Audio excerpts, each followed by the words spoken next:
why don't we start with some music? I have this piece here and I want to tell you about it as we get started. But this is where I kind of want to start. So for those of you who don't know me, I have been doing this online learning thing for quite some time. I'm going to say 4 or 5 years, maybe, when I first started getting into like webinars and online instruction and stuff like that. And whoa, that's cold in Flagstaff. Ryan says that in Flagstaff, Arizona, it's 59 degrees, but I guess you are at like 7,500 feet, right? So that's normal. Okay, so let's talk about when all this went down and schools started closing. And we were already, I say we, I run this other online conference and do online events and stuff like this all the time. And we were working on one called the World Choir Festival. And it was meant to be like a streamed adjudication festival.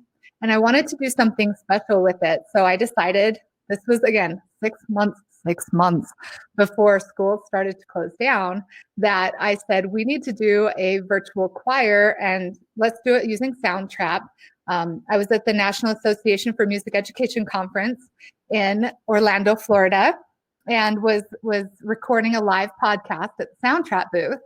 And I thought, this is such a cool tool. Like, I'm mixing my podcast as I'm doing it. I can like add people's reverb and stuff like that. And I took my little portable microphone to Florida with me. And I thought, Soundtrap is so cool. We could do a virtual choir using this. So that's what I did. I put on a virtual choir. So bear with me. I know we're not all choir teachers here, but when the schools all started to close, I emailed the person who was doing the Soundtrap virtual choir stuff for us. And I was like, hey, what do you think about adding a few hundred more people? And she said, sure. So we reopened up our virtual choir experience, had hundreds of people from across the world, of course. Now, this is not the level of Eric Whitaker, because we don't have Eric Whitaker kind of budget. This was really just my way of trying to offer something for our music educators. And it was something that I already had in place. So this song stems from, it was actually written for me. I say for me because I requested it from my friend Bruce Rockwell, who's in the Bay Area in California, wonderful choir teacher. And he wrote this piece. It's a cappella. And then we did online rehearsals with it to teach everybody. And the lyrics were custom written, and it ended up being so beautiful. The first time I heard it, I cried. So may I share this with you all? And I see your questions coming in. Will you guys just make sure that you mark the little dot by your chat line if it's a question? And that way I can just scan through really quickly and answer your questions as we get them. So really quick before we get into this, I will tell you Soundtrap is a DAW is the new technical term. It's a digital audio workstation. DAW is a DAW. And it's a collaborative platform. And actually come to my session tomorrow, because we're going to try creating a live piece of music using Soundtrap together. So we're going to try it. Everybody's going to get a link right at the beginning of the session, and you can go in and play, and we're going to collaborate on a piece together. So check that out tomorrow. Hi, Eric from Utah. I know you. Eric Perkins, I bet it is. My horn playing friend. Okay. Let's start the music. We don't have a lot of time together, but I do want to share this with you. So again, this was a collaborative piece using audio from Soundtrap. It was written for this purpose, and I hope you enjoy it.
All right.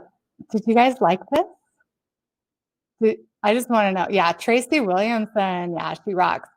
What do you guys think of that piece? Honestly, the first time I heard it, I cried because it's so beautiful to me, and I just love that Bruce wrote it for us. It was amazing. Okay.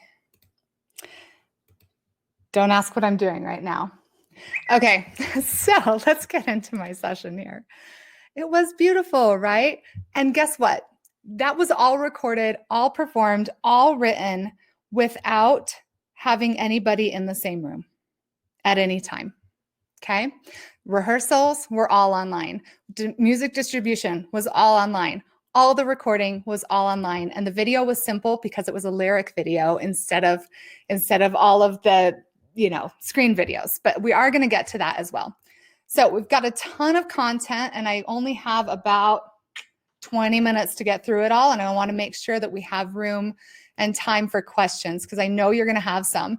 But if we, for some reason, don't get to your questions, know that I've got a skull session tomorrow night where I get to back clean up and answer all of your questions that we didn't get to.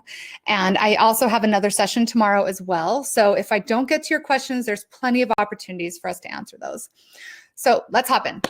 First of all, paradigm shift, you guys. Distance learning is not new. We have, as humans, been distance learning for a long time. So, for example, let's take this poll. Oh, I forgot to do my fun poll. Oh, we'll have to do it at the end if there's time. Have you ever learned something meaningful from any of these resources? Have you learned from a documentary? Have you learned from a book? I love Dr. Tim, of course. We all do. He's amazing. He's an inspiration. I can't believe I get to work with him now. And I first learned from Dr. Tim from a VHS tape 25 years ago. Okay. And amazingly enough, I did learn something from that. If you've ever watched a DVD of a leadership training, these are all ways that we have learned. And raise your hand if you have learned from an online course. I got my entire master's degree online, okay? So the truth is, this is not new. It might be new to us, but it's not a new concept at all. It's more about the content than the delivery. That's what matters. We have all of these ways to deliver amazing content. And the truth is, it's really here to stay, not just in the massive form that we've been forced into as music teachers, but it's here to stay for when who doesn't want their students to practice over the summer? I know I want my people to practice over the summer as well, right? So you're going to be able to use these same tools that you're developing to teach your students in your classroom now, but you're going to be able to use them over Christmas breaks and long breaks and, everything like that, right?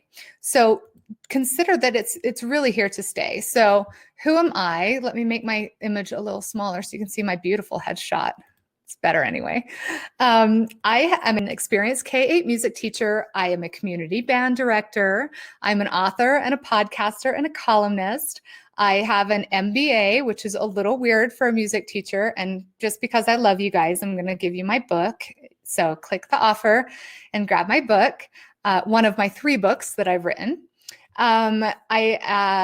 My podcast is the Music Ed Mentor podcast. It's published through Smart Music. So if you've ever listened to the Smart Music's Music Ed Mentor podcast, that's me. I'm the creator of that and producer as well. I'm a columnist for School Band and Orchestra magazine, one of their judges for their contests. And then, I'm a weirdo with the MBA. And I also have created online conferences, including this one that you are participating in. And I'm the founder of the Facebook group Music Educators Creating Online Learning, and I'm the primary admin for that. I created my first online course 4 years ago. So I've been doing this for a little bit while. And I'm currently working on my doctorate in instructional design and online learning. So I'm a music teacher, I'm a business person. I've done this for a long time and I'm working on my doctorate too. And I'm super happy to be able to give you some of my very best content here today. So let's talk about how to create effective online learning, because that's what we want, right? We want it to be effective. It's neat if it's flashy, but we want it to be really effective. Oh, I'm so glad that you guys love the Facebook group, by the way. And the offer, just so you know, is going to take you to my website, and then you just get it for free there. I think it's up for free. So you can grab that. And we're also going to be creating a big file of all the handouts for the entire conference. So don't worry if for some reason you can't grab something in a session. We're going to make that totally available for you like the rest of the time. Let me get rid of that poll, and now you should be able to see the offer really well. Okay, so tip number 1.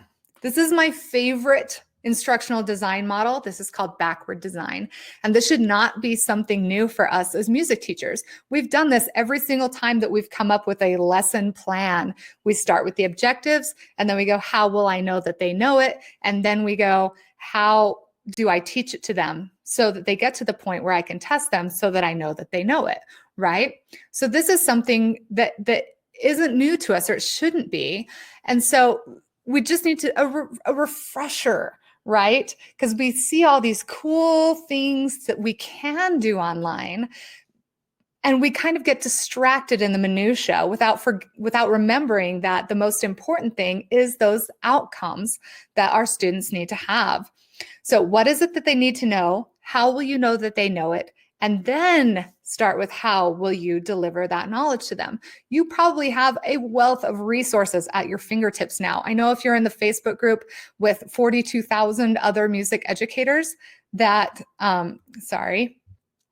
you probably have access to millions of resources at your fingertips. So this is how we decide which resources to use, okay? So too many of us get this wrong by starting with the activity and not with the outcome. All right. So share with me some examples of what you have. Where have you started in your own online teaching kind of stuff? Did you start with objectives? And if so, where did you start? I'd love to hear some examples in the chat. If you want to type them in, we'll get around to it. And Cindy Osborne is asking, where are you getting your doctorate in online learning? I'm doing it through North Central University.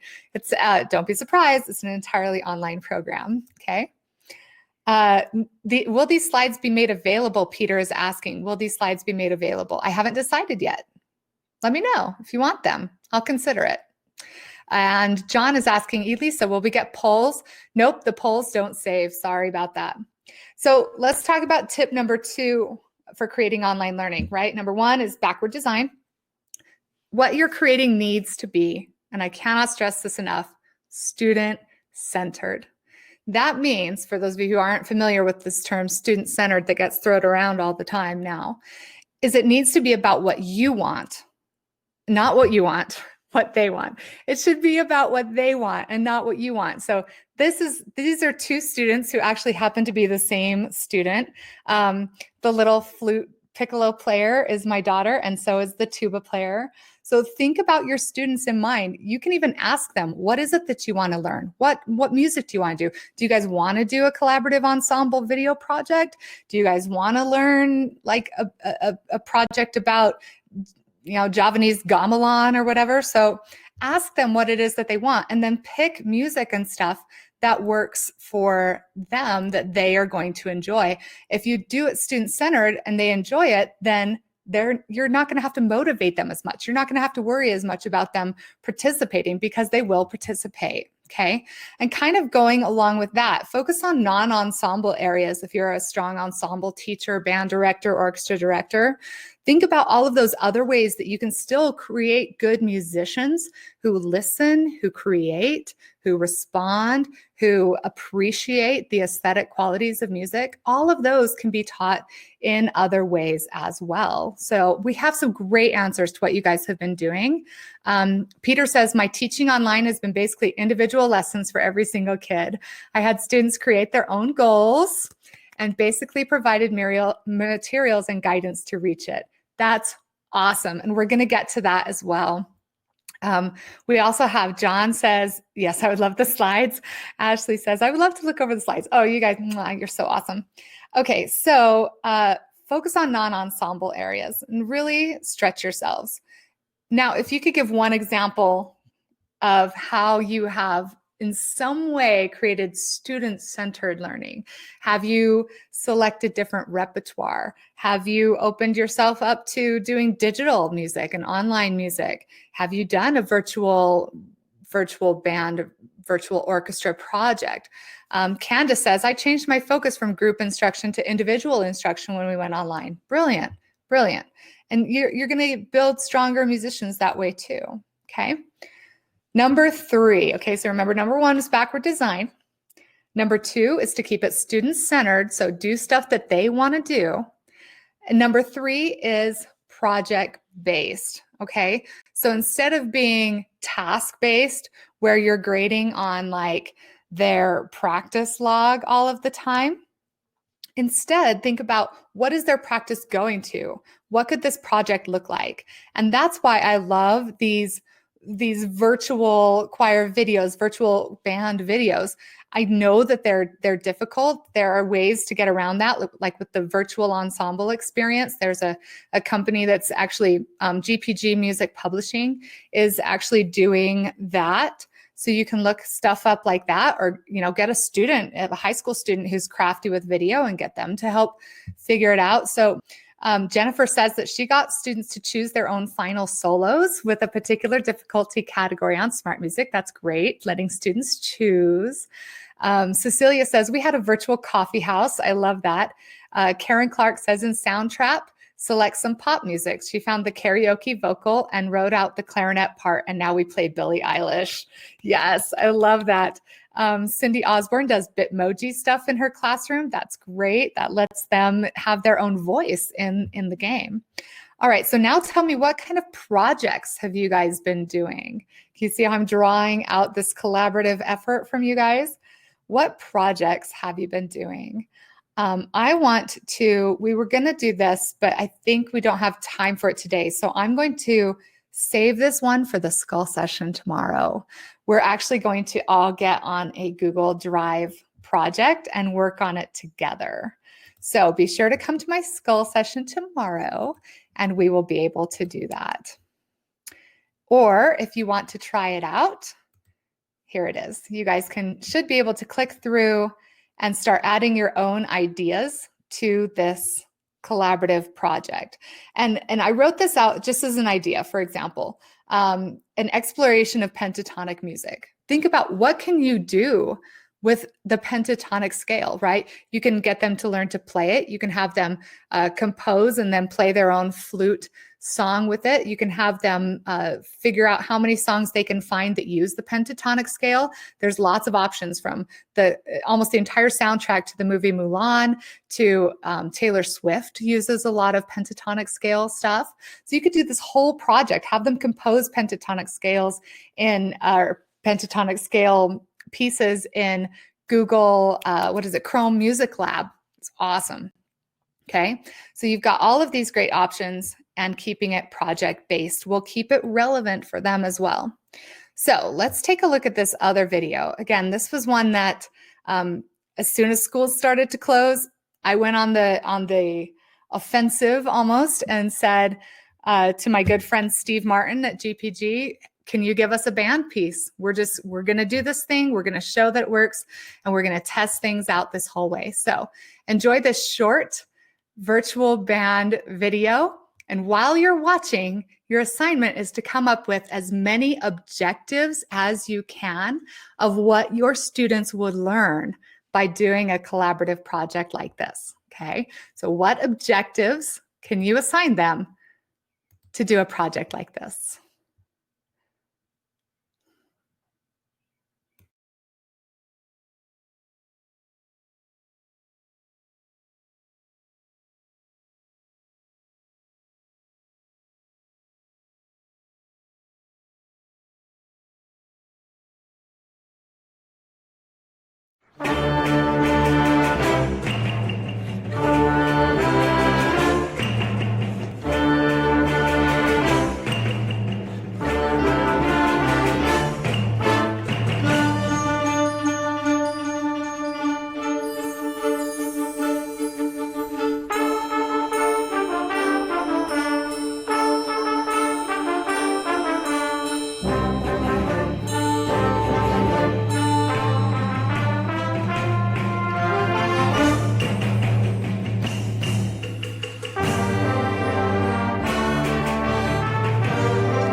All right. I hope you enjoyed that. Let's hear some of your thoughts on what objectives for a project, what grading points could you give on a project like this? And remember, this wasn't a group that had ever played together before. Most of these people didn't know each other. There's my daughter. There's my friend in Hawaii. Okay, so there's a total blend of students here. Beth is asking, what program did you use? This was done in Adobe Premiere Pro, okay? But I could do this in Camtasia, which is my video editor of choice, and that costs only about $170 or something. So yeah, most of them recorded using a cell phone. It was really fun and cool to them. They played along with a track. So yeah, exactly, Peter. Recording yourself well is one of the responses from Peter. How to place your microphone. The student will place their microphone in a spot that is appropriate for best sound. The student will place their video camera recording device in an appropriate spot for optimal video quality, right? So you can write these objectives, standard performance objectives, right? Perform in block key, perform in an independent part, perform in tune. So getting back to those core elements will help you identify and legitimize a lot of your online learning. And when you come away with a project like this, what does that do advocacy-wise for your program, right? Your principal is going to share that everywhere, all right? Mark your chats as questions, by the way, just a quick reminder, because I don't have a room monitor to do it for me, because I am the room monitor, you know how it goes. All right, let's move on. We're kind of running low on time. Take turns. You guys know this one. You aren't going to be able to play synchronously online. There's just too much variation in connectivity, but you can take turns. This has been going on for years with online learning. Take a video of yourself and then send it to me in whatever video thing you have possible, and right back and forth like that. So take your turn. This is a perfect example of taking turns, right? Is Battleship. Make sure that you break things down into bite-sized pieces. I cannot stress this enough. If you send a 90-minute video to your seventh graders, they're not going to make it through that 90-minute video. But if you break that 90-minute video up into 90-second sections and then lay it out in a series of 10 videos, that is consumable for them, okay? So the younger the student, the smaller the segments you need to break it up into, okay? I had a 40 or a 65 slide PowerPoint that I turned into 15 little videos to train the presenters for this actual thing. So super cool. Take it into bite-sized pieces and make it as entertaining as possible. Peter, your students aren't going to want to watch you talking at the screen for 30 minutes. Make it fun. Make it fun for them, right? Adjust, and we already touched on this a little bit, but what other areas can you focus on to achieve your primary mission? My primary mission as a music teacher is, first of all, I teach students, right? I teach my students, and that's what matters the most. I teach my students to love music. That's it, because if I teach them to love music, then they will learn it on their own. So it's my job to teach them to love it and their job to learn it, okay? Embrace repetition. It's okay to do the same things over and over again. I'm a band director. How many times do I say to my group, let's do it again? Okay, one more time, but this time, could you separate the notes a little bit more? Okay, one more time, but I need the tubas to lead the crescendo this time. Okay, so don't be afraid of trying things over and over again and let it continue and improve. Don't just do one virtual band project. Do like 4 virtual band projects. Once you do one, it's going to be pretty easy to do the rest. Keep using this stuff, okay? Use it for over Christmas break. Use it for over long holidays. Use it for, did I miss number 5? Oh, they're out of order. Sorry about that. Somebody did this really quickly, okay? So adjust what other areas you can focus on, okay? Embrace repetition as a teaching tool, and it's okay to do things over again. And this should actually be number 7, not number 5. But truly, online learning is here to stay, even on school days, okay? So embrace it. Don't be afraid. You guys absolutely can do this. So let me get in some questions. We only have about 5 minutes for questions. So we're going to go hot and fast here. Marta says, what was number 5? Yeah, like I said, they're out of order. It's okay. Number 5 was adjust, right? Think about what other areas, those non-performance areas that you can focus on that are still going to create great musicianship. Jarrett Lipman did a great session on creating like oral skills, and it was heavily singing based. I cannot tell you enough how great when I was teaching K-8, okay, that meant that I got to sing with my students through the first 4 years. And on year 5, they started band instruments. And that group were the best band players because they had learned to sing. And it's a great opportunity for them. Okay. Let's get through some more questions. Will the skull sessions be recorded? Yes, the skull sessions will be recorded. Candace is asking, what kind of tech do you have in your classroom, Chromebooks or iPads? I had access only to Chromebooks, and they were not great because our Wi-Fi was awful. So I usually just did like Chrome Music Lab. My middle school students had access to their own by and large, but I was teaching at a private Catholic school. So, but for the younger students as well, who didn't have their own laptops, or if the cart was booked out, I would actually book the computer lab and take my class in there to do it in the lab. I've also gone into their individual classrooms and taught them there as well. Tara is wondering, will the skull sessions be? Yes, they will. We got Marta's question. Karen, do you give students a list of things such as lighting requirements, backgrounds for video, sound quality, posture? Yes. So I actually created a little video training. I got my husband to record it, but the script is the same. And I wrote out a script that's like, okay, first, here's where you should put your camera. And now make sure that your light is like this. So you can actually do a really fun and interactive video training for them, and then they can set themselves up. And remember, break those video trainings up into little bite-sized pieces. So step 1, set up your chair for proper posture, right? And then you like demonstrate it. And then you say, now we want to make sure that you can see the music. So set up your stand so that you can see the music. Now get your recording device and set it up so that we can see you. Do a test recording and text it to this number. Okay, so that's how you have to teach them how to do it. As for actual equipment, you can make suggestions, but I'm never going to tell a student to go buy something. Peter at Dan, you don't have to be in a video, right? You could just be audio. You can just be audio. Absolutely. That's a great point. Like we saw that choir video, that was audio only. We also have done it with Smart Music.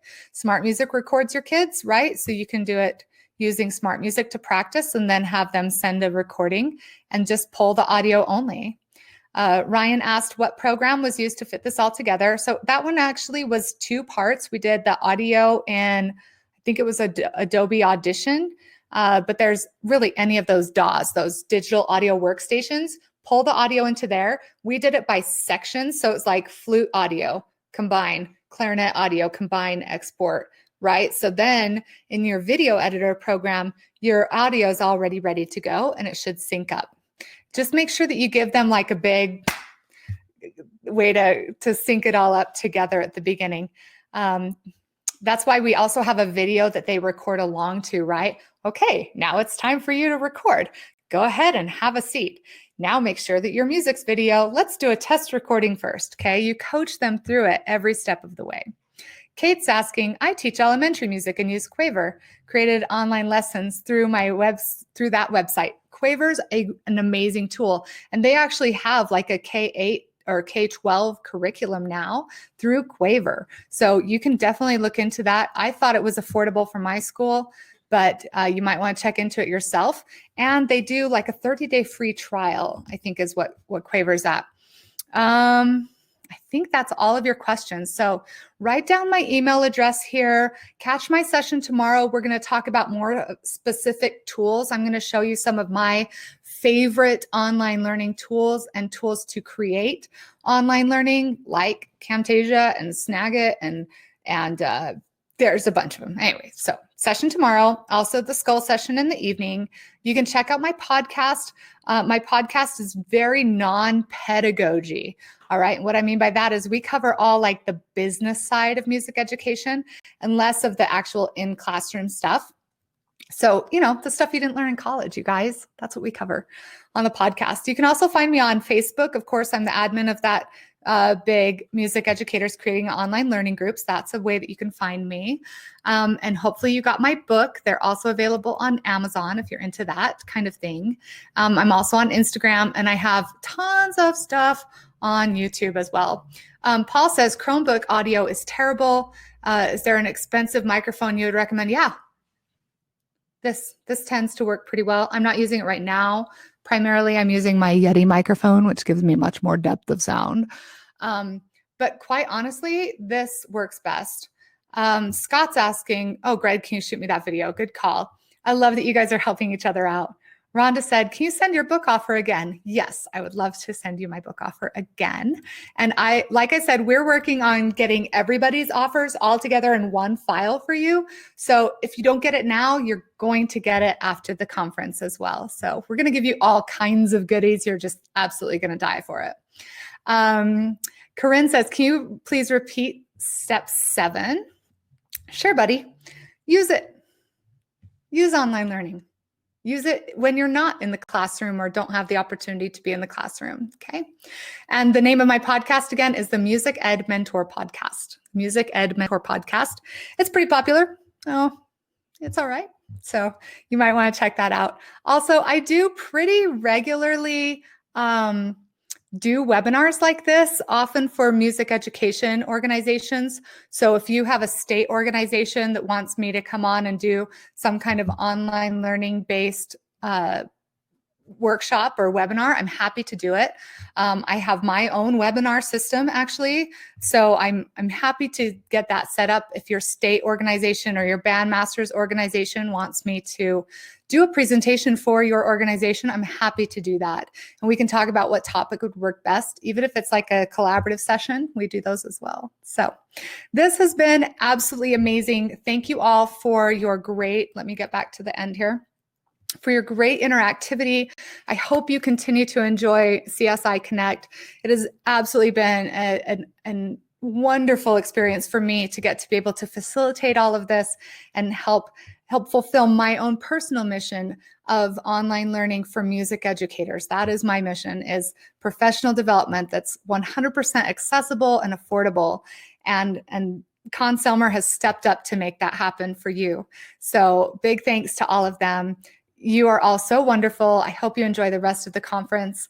Interact in the Facebook group to be, connecting with all of your other attendees, and enjoy the rest of the time. All right. Thanks for coming.